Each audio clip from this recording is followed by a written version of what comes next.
வருஷத்தில் 12 மாதம்னா கூட இந்த டிசம்பர் மாதத்துக்குள்ள ஒரு சிறப்பு என்னன்னா, இந்த 12ஆம் தேதி ரஜினி ரசிகர்கள் வருஷம் பூரா எதிர்பார்த்துட்டு இருக்கிற அந்த ஒரு பொன்னான நாள்.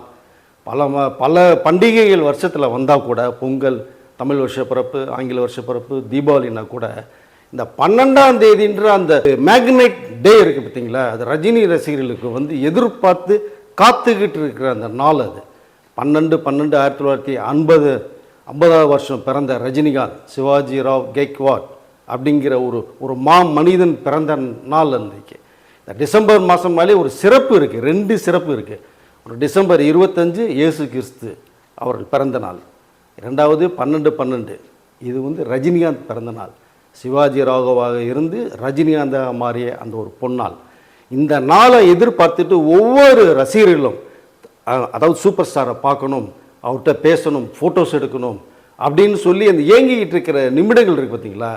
இது ஏன் சொல்கிறேன்னா, நிறைய ரஜினி ரசிகர்களை இப்போ சந்திச்சுட்டு வர்றதுனால அவங்களுடைய அந்த ஆர்வம், அந்த ஆதங்கம், பார்க்கணும், தலைவரை பார்க்கணும், பேசணும் அப்படிங்கிற நாட்கள் இருக்குங்களா, அதை என்னால் அதை இவங்களுடைய சந்தோஷத்தை என்னாலே தாங்கிக்க முடியல.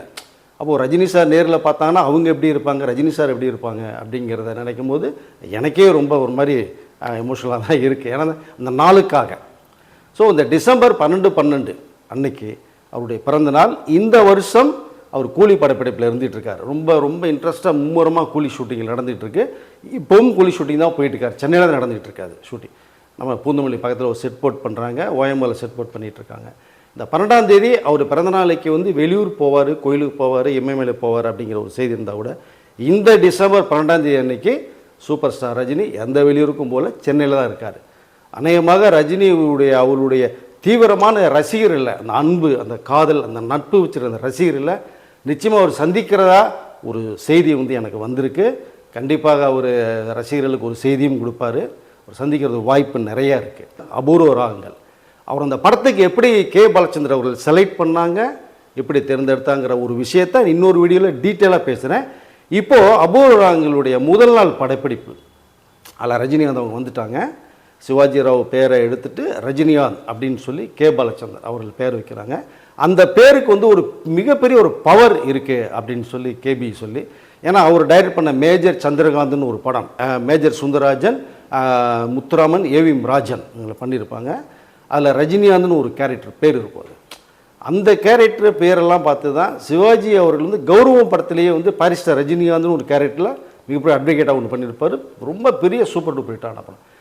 இந்த கே. பாலச்சந்தருக்கு பிடிச்ச அந்த ஒரு பேரை அவருக்கு பிடிச்ச மனிதருக்கு வைக்கணும் அப்படின்னு சொல்லி ரொம்ப நாளாக அந்த பேரை மட்டும் வைக்காமல் இருந்தார் எல்லாருக்கும். ஸோ இந்த ரஜினிகாந்த் அவர்களை பார்த்த அந்த செகண்டே இவர் தான் நம்ம அபூர்வங்களுடைய அந்த பாண்டியன், இந்த கேரக்டர் பேர் பாண்டியன். இந்த பாண்டியன் கேரக்டருக்கு இவரை ஃபிக்ஸ் பண்ணணும்னு முடிவு பண்ணார். பேர் உனக்கு இன்றையிலிருந்து சிவாஜி ராவில் ரஜினிகாந்த் அப்படின்னு சொல்லி பேர் வச்சார். அந்த பேர் கட்டணும்னு அவருடைய நண்பர்கள்லாம் கூட இருக்காங்க. ரஜினிகாந்துடைய நண்பர்களை இப்போ யாருங்கன்னா, ராஜகோபால் ஒரு நண்பர், நம்ம நர்ராஜ், வீட்டல், முரளி அப்படிங்கிற ஒரு கேங். இவங்கெல்லாம் பார்த்தோன்னா புதுசாக இருக்குது இந்த பேர், இதில் ஏதோ காந்தம் இருக்கா அப்படிங்கிற மாதிரி அவங்கெல்லாம் சொல்லி படப்பிடிப்பு ஆரம்பமாகுது. முதல் நாள் படப்பிடிப்பு. அப்போது அங்கே கமலஹாசன், ஸ்ரீவித்யா எல்லாம் இருக்காங்க. ஒரு வீட்டில் தான் ஷூட்டிங். ஸோ ரஜினிகாந்த் அவர்கள் வர்றாங்க, ஃபஸ்ட்டு டே ஷூட்டிங். அப்போது ஷார்ட்லாம் கேபி சார் ரஜினி சாருக்கு எல்லாம் எக்ஸ்பிளைன் பண்ணிட்டாங்க. ஃபஸ்ட்டு ஓப்பனிங்கே ஒரு என்ட்ரி கொடுக்குறாங்க. அந்த ஒரு பேண்ட்டு கோட்டு ஒன்று போட்டு ரொம்ப டல்லாக ஒரு கேரக்டர் ஒன்று வர்றது மாதிரி வரும். படத்தில் பார்த்தீங்கன்னா தெரியும். அதில் ஓப்பனிங் சீட் கேட் லாக் ஆகிருக்கும். மாடியில் கமலஹாசன் ஏதோ ஒரு கீ சைட்டை போட்டு விளையாடிக்கிட்டே இருப்பார். ஸோ இங்கே ரஜினிகாந்தோட என்ட்ரி, இங்கே ஒரு கேமரா லோ ஆங்கிளில் வச்சுட்டு ஒரு ஷாட் வச்சுருப்பாங்க. Beautiful shot. அதான் ரஜினிகாந்தோடைய திரையுலகத்தின் முதல் ஷாட். அப்போது அந்த கேட் ஓப்பன் பண்ணிவிட்டு ரஜினி உள்ளே என்ட்ரி ஆகணும். பாலச்சந்தர் ஷார்ட்லாம் சொல்கிறாரு, ரஜினி இந்த கேட் ஓப்பன் பண்ணிட்டு நீ உள்ளே வா, உள்ளே என்ட்ரி கொடு அப்படின்னு ஒரு ஷாட் ஒன்று வருது. ஸோ இது சைலண்ட்டான அந்த ஒரு ஷாட்டு தான் அது. அதுக்கப்புறம் தான் டைலாக் வரும். இந்த ஷாட் எடுக்கும்போது ரஜினிகாந்த் சார் டேக் போகுது, கேமரா ஆன் ஆகிடுச்சு. அப்போல்லாம் இப்போ டிஸ்க்கு, அப்போ ஃபிலிம் ரோல், கேமரா ஆன் ஆகிடுச்சு, ஷார்ட் கேமரா சொல்லிட்டாரு, ஆக்ஷன் சொல்லிட்டாரு. ரஜினி சார் அப்படியே நின்றுட்டே இருக்காங்க. கேபி சார் பார்த்துட்டு, ரஜினி கமா வா வா அப்படின்றாரு. ரஜினி அப்படியே வர்றாரு, யோசிக்கிறாரு, நிற்கிறாரு. அப்புறம் கேமரா கட் சொல்லிவிட்டு, என்னப்பா வா ஷாட் இருக்குல்ல அப்படின்னு. சார் ஒரு நிமிஷம் சார் அப்படிங்க ரஜினி சார் சொல்கிறாரு. என்ன சொல்லுங்கிறாரு. சார் இந்த கேட்டு திறந்துட்டு வர ஷாட். ஆமாம் அதுதானே சொல்கிறேன் உங்கள்கிட்ட அப்படின்றார். இல்லை சார் இந்த கேட்டு ஒரு கேட்டு திறக்கணுமா சார்? ஏப்பா எல்லா பேரும் வீட்டுக்கு வந்தால் ஒரு அந்த தாப்பில் லாக் ஓப்பன் பண்ணிட்டு ஒரு கேட்டை திறந்தோன்னு உள்ளே வருவாங்க, அதானே ஷார்ட், அதானே உங்கள்கிட்ட சொல்லியிருக்கேன் அப்படின்றாரு. இல்லை சார் இதில் ஏதாவது ஒரு கொஞ்சம் வித்தியாசம் பண்ணலாமா சார்? இப்போ கேட்டு திறக்கிறதுல என்னப்பா வித்தியாசம்? ஆனால் உன்னுடைய நலம்பலுக்கு ஒரு அளவே இல்லையான்னு ஜாலியாக கேவி சார் பேசுகிறார். ஏன்னா அவர்கிட்ட பேசுகிற ஸ்டைலு, அந்த ஆக்ஷனு, இந்த முடியை கோதி விட்டு பேசுகிறது, இந்த ஒரு ஸ்டைல் மேனேஜ்மெண்ட்லாம் பார்த்தீங்கன்னா ரொம்ப பரபரன்னு பண்ணிகிட்ருக்காரு. தேவமகன் படத்தில் பார்த்தீங்கன்னா சிவாஜி சார் 3 கேரக்டர் பண்ணியிருப்பார். அதில் ஒரு சிவாஜி ஆடிக்கிட்டு டான்ஸ் பண்ணிட்டே தான் இருப்பார் மூமெண்ட். அந்த மாதிரி ரஜினி சாருடைய கேவி சார்கிட்ட பேசுகிறோம் பார்த்தீங்கன்னா பயங்கர ஸ்டைலோடு பேசுகிறார்.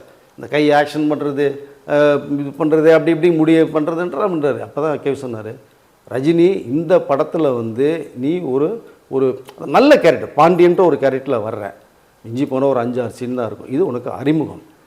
உன்னோட தீனிக்கு இந்த படம் உனக்கு வேலைக்காகாது. இன்னொரு படம் நான் இம்மிடியேட்டாக பண்ணுறேன், அந்த படத்தில் நீ என்ன பண்ணணும்னு நினைக்கிறியோ எல்லாத்தையும் நீ பண்ண, நீ அது உனக்கான தயாரிக்கிற படம் அப்படின்னு சொல்லி கேபி சார் சொல்கிறாரு. ரொம்ப சந்தோஷம் சார்னு சொல்லிவிட்டு சரி வா ஷார்ட்டுக்கு வான்றாரு. சார் திரும்பி ரஜினி சார் ஒரு நிமிஷம் இருந்தார், சொல்லுன்றார் திரும்பி. சார் இந்த ஒரு கேட் ஓப்பன் பண்ணுறது இப்போ இல்லை, கொஞ்சம் வேறு பண்ணலாமா சார்? வேறு என்ன பண்ணணும் சொல்லு அப்படின்றாரு. சார் இந்த மாதிரி 2 கேட் ஓப்பன் பண்ணிட்டு, எப்போ ஒரு வீட்டுக்குள்ளே வர்றவங்க 2 கேட் ஓப்பன் பண்ணிட்டு வருவாங்க, நீ நடந்து தான் காரில் வந்தால் ஓப்பன் பண்ணலாம், நீ நடந்தானே வர ஷார்ட்டு. இல்லை சார் அது கொஞ்சம் வித்தியாசமாக பண்ணலாம் சார், நார்மலாக இருக்குது சார் அப்படின்னா. நீ நடிக்க டைரக்ட் பண்ண நீ அப்படின்னு சிரிச்சிட்டே ஜாலியாக கேட்குறாரு. அப்புறம் கேமராமேனை கூப்பிட்றாரு, ரஜினி ஏதோ சொல்லணுங்கிற அப்படி யோசிச்சுட்டே இருக்காரு, என்னன்னு கேளு அப்படின்றாரு. கே பாலச்சந்திரன் சார்கிட்ட சொல்கிறதுக்கு கூச்சப்படுறாரு. அவர் 5 அடி பேக் போகிறாரு கேபி சார். கேமராமேன் சொல்லு ரஜினி அப்படின்றாரு. சார் கேபி சார் எப்படி சொல்கிறேன் எனக்கு தெரியல, அதான் ஒரு மாதிரி ஷிவரிங்காக இருக்குன்னா. சரி ஏன்ட்டா சொல்லு, அதான் அவர் விலகி போயிட்டார்ல சொல்லு அப்படின்றாரு. அப்போ ரஜினி சார் சார் இந்த தாப்பலை திறந்து ஒரு கேட் ஓப்பன் பண்ணல, அந்த தாப்பலை திறந்து அந்த 2 கேட்டும் சார் சொல்கிறது மாதிரி லேசாக திறந்தான்னு வரும், நான் என்னோட ஒரு ஸ்டைலில் பண்ணுறேன் சார் அப்படின்றாரு. இதில் ஸ்டைலாக எப்படி காமி அப்படின்றாரு கேமராமேன். ஓகேன்னு சொல்லிட்டு அந்த டோரை அந்த கேட்டில் இந்த லாக்கை ரிமூவ் பண்ணி, இப்போ நம்மளாம் திறந்தோம்னா கூட பாடி ஷேக் ஆகும், நமக்கு லைட்டாக ஒரு மூவ்மெண்ட் கிடைக்கும். ரஜினி சார் அப்படி நின்று 2 கையில் ஒரு பஞ்ச் பண்ணுவார், 2 கேட்டு ஃபுல்லாக அப்படி ஓப்பன் ஆகும். கேமராமேன் பார்த்துட்டு நல்லா தானே இருக்குது, இதுக்கே யோசிக்கிறேன் நீ? இல்லை சார் கேபி சார்ட்டு எப்படி சார் நான் சொல்கிறது அப்படின்னா, நான் சொல்கிறேன்ட்டு கேபி சாரை கூப்பிட்டு, சார் ரஜினி ஒரு ஷார்ட் சொல்கிறாரு சார், உண்மையிலேயே பியூட்டிஃபுல்லாக இருக்குது சார் கேமராமேன் சொல்லணுன்னே. அப்படியே என்ன சார் அப்படின்றார். ரஜினி பண்ணிக்காமி அப்படின்றாரு. திரும்பி கேபி சார் வந்தோன்னே ஒரு பண்ணுறதுக்கு கூச்சமாக இருக்குது. இப்போ ரஜினி அதான் சொல்லிட்டார்ல கேமராமேன் நல்லா இருக்குன்னு நீ பண்ணிக்காமின்றாரு. இது டேக் போல் ரிஹர்சல் தான் பண்ணுன்றாரு. ரஜினி சார் ஒரு என்ட்ரி கொடுக்குறாங்க, நிற்கிறாரு. இந்த 2 கையில் மட்டும் எந்த பாடி ஷேக் கிடையாது, வச்சா அப்படி அடித்த உடனே இந்த 2 கேட் ஓப்பன் ஆகும். இதுதான் ஃபஸ்ட்டு ஷாட். இப்போ அருமையாக இருக்கேப்பா, இதுக்கே நீ யோசனை பண்ணுற, நீ ஷார்ட் போகலாம் அப்படின்ட்டு இப்போ கேமரா ஆன் பண்ணு சொல்லி கேமரா ரோல் சொல்கிறாரு, ஷார்ட் சொல்கிறாரு. ரஜினி நிற்கிறாரு, நிற்கிறார் தவழ்ந்தோம்னா 2 கையில் ஒரு பஞ்ச், 2 கேட் விடுக்கிறது அப்படியே ஓப்பன் ஆகும். ஒரு என்ட்ரி அப்படியே வாக் பண்ணி வருவார், கட் சொல்கிறார் டைரக்டர். ரஜினி உண்மையிலேயே பியூட்டிஃபுல்லாக இருக்கியா, நான் சொன்னால் கூட ஒரு கேட் ஓப்பன் பண்ணிட்டு தான் வச்சுருப்பேன் நான் ஷார்ட்டை, இன்னி பண்ணுறது திரையுலகத்தில் உனக்கு ஒரு கதவு திறக்கப்படலப்பா, 2 கதவு, எல்லா கதவுகளுமே திறந்துருக்கு. இது அருமையான ஒரு ஷாட். இந்த ஷாட் இண்டஸ்ட்ரியில் இருக்கிற வரைக்கும் இந்த ஷாட் பேசப்பட்டுக்கிட்டே இருக்கும். இந்த ஒரு என்ட்ரி ஒரு நடிகருக்கு ஃபஸ்ட்டு ஷாட் அமையிறது ரொம்ப கஷ்டம். இது ரொம்ப பியூட்டிஃபுல்லாக நீ பண்ணியிருக்கிற ஷாட், ரொம்ப அருமையாக இருக்குன்னு கேபி சார் கை கொடுத்து, பா உனக்குள்ள டைரக்ஷன் கூட நிறையா இருக்குப்பா, நீ படித்தது டைரக்ஷனாக ஆக்டிங் கோர்ஸாக ஃபிலிம் இன்ஸ்டியூட்லன்னு கேட்டு அது மாதிரி காமெடி பண்ணி ஜாலியாக பண்ணும்போது ரஜினி சார் தட்டி கொடுத்து அருமையாக இருக்குது, நீ எதுனாலும் இனிமேல் சொல்ல, ஒன்றும் கவலைப்படாத அப்படின்னு சொல்லும்போது அந்த ஷாட் பேசப்பட்டுச்சு. இன்ன வரைக்கும் நீங்கள் அபூர்வங்கள் படம் பாருங்கள், ரஜினி சாருடைய என்ட்ரி கேட் ஓப்பன் பண்ணுற ஷாட். இதை சமீபத்தில் 2019 பொங்கல் அன்னைக்கு இந்த பேட்டை படத்தில் கூட கார்த்திக் சுப்ராஜ் இந்த ஷாட்டை வச்சுருப்பார். ஏன்னா அவர் ரொம்ப ரஜினி ரசிகனில் ரஜினி வெறியன் கார்த்திக் சுப்ராஜ்னு சொல்லி, அடுத்த படம் கூட அவருக்கு ஒரு வாய்ப்பு இருக்குது ரஜினி சார் வச்சு பண்ணுறதுக்கு. இப்போது அந்த பேட்டை படத்தில் பார்த்தீங்கன்னா அதே இதில் அந்த கேட்டை திறந்துட்டு அடிப்பார், 2 கேட் திறக்கும். இந்த காளியோட ஆட்டத்தை இனிமேல் தானே பார்க்க போகிறீங்க டைலாக் பேசிட்டு உள்ளே என்ட்ரி கொடுப்பார் ரஜினி சார் பேட்டை படத்தில். ஸோ இந்த ஷாட் எதுக்கு சொல்ல வரேன்னா, ரஜினி சாருக்குள்ளே அன்றைக்கி இருந்த அந்த டேலண்ட்டு, டைரக்ஷனுடைய இது கூட இருந்து அழகாக ஒரு ஓப்பனிங் பண்ணணும்னு சொல்லிட்டு அந்த ஷாட் வச்சாங்க. இன்ன வரைக்கும் பேசப்படக்கூடிய ஒரு சீன் அது, ஷாட் அது. ஒரு கமலோட காம்பினேஷன்லாம் போகணும்னு வச்சிங்களேன், அப்படி அப்படியே போகும் அந்த கேரக்டர். பாண்டியன்ற கேரக்டரில் ரஜினிகாந்த் அறிமுகமான ஃபஸ்ட்டு படம் அபூர்வங்கள். இப்போது வர 12/12/2024 ரஜினி சாருடைய 75வது வருட ஆரம்பம், 75 வயசு. ஸோ சில்வர் ஜூப்ளி இயர் 50 வருட கதாநாயகர். 75 to 2024 25 ஓப்பன் ஆக போகுது. ஸோ 50 வருடமாக கதாநாயகன், 50 வருடமாக ஒரு சூப்பர் ஸ்டார். ஸோ இது யாருக்குமே கிடைக்காத ஒரு அரிய வாய்ப்பு. இது பொக்கிஷம் மட்டும் சொல்லலாம். வர இன்றைக்கும் சூப்பர் ஸ்டார், அவர் என்றைக்குமே சூப்பர் ஸ்டார் தான் அப்படிங்கிறத சொல்லிக்கிறதுல நான் ரொம்ப பெருமைப்படுறேன். மேலும் மேலும் சூப்பர் ஸ்டாருடைய உடல்நலம் பெற்று சீரும் சிறப்போடு வாழ்கிறதுக்கு என்னுடைய அட்வான்ஸ் வாழ்த்துக்களையும் ரஜினி சார் தெரிவிச்சுட்டு ரொம்ப பெருமைப்படுறேன்.